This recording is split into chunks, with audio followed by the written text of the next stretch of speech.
Medieval movies are great, and free medieval movies are even better. But they are a rarity to come across without paying a fortune to streaming services such as Netflix or Amazon Prime Video. But there is another alternative that most people seem to forget, which on the occasion does provide excellent historical films at no cost to you. And that platform is YouTube.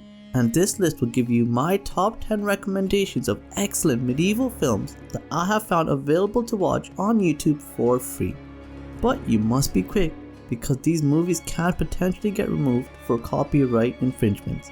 Links to all these movies will be provided in the description below, and all the films will either be in English or have English subtitles where possible. And remember to stay up to date with everything to do with historical movies and historical TV shows. Subscribe to my channel, HistorySpark. At number 10 is Beowulf and Grendel, a 2005 historical fantasy adventure based around the Anglo-Saxon epic poem Beowulf.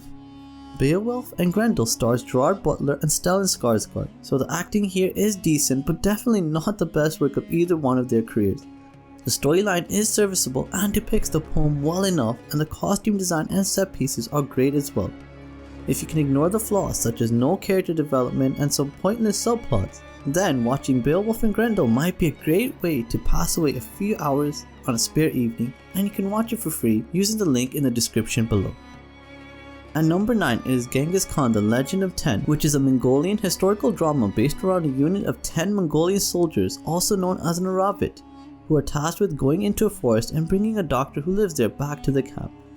The mission goes awry when the Aravit find an abandoned baby in the forest and decide to take it back with them. But this leads to a number of attacks from the enemy, who are determined to take the baby back from the Mongols. This is a fascinating game of cat and mouse, and it really highlights the prowess of the Mongols as horsemen and archers. And even though the movie is pretty simple, it is still a highly enjoyable free watch nonetheless. At number 8, it is the British monarch that gets more screen time than any other British royalty I have seen, and that is King Henry VIII. And Henry VIII is another film that takes us through his 6 wives and the religious break off from the Catholic Church.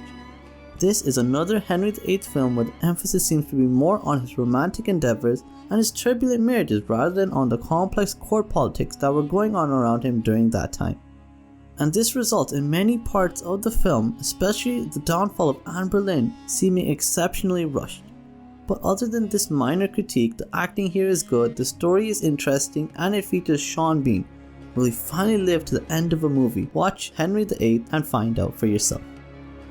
At number 7, it is El Cid, the 1961 classic epic historical movie, which gives a largely fictionalized depiction of the Castilian warlord Rodrigo Diaz de Vivar. El Cid is a classic film which gets a lot of things right, especially in terms of developing the storyline and throwing in plot twists.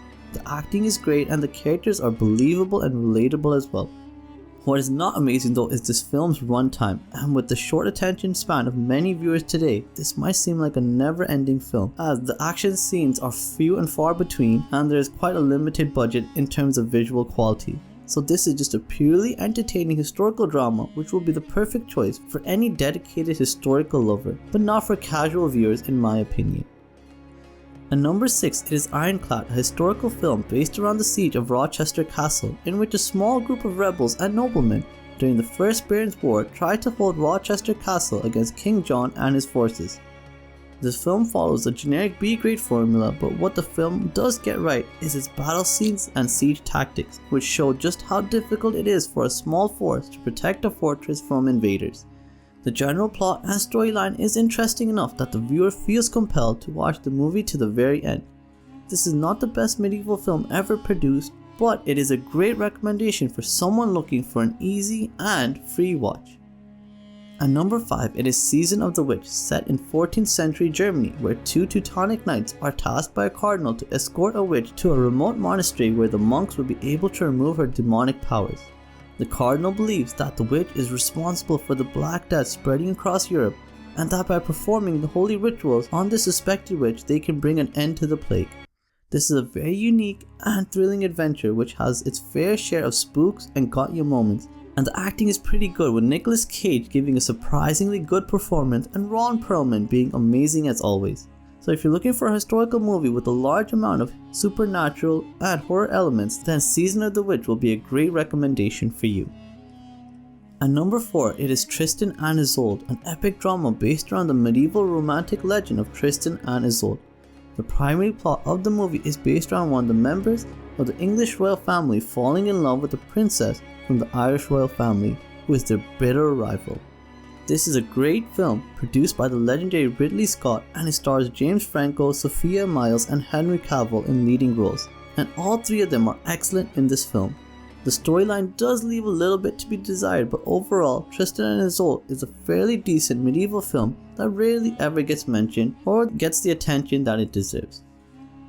At number 3, we have Jodha Akbar, a Bollywood historical film which follows the trajectory of Emperor Akbar's reign from shortly after his father's death to the end of his reign in 1605. At the film's core is a fictionalized romance between Akbar and one of his many wives named Jodha. But this film does depict many real historical events as well, such as the Second Battle of Panipat and the several assassination and betrayals he had to contend with from close friends and family.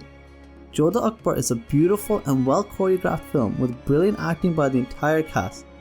But my main critique of the film is its length, and at over 3.5 hours long, it really can feel like a drag at times. But other than this critique, this is a great free film that you can watch if you have a few hours to spare or are in the mood for an epic historical drama.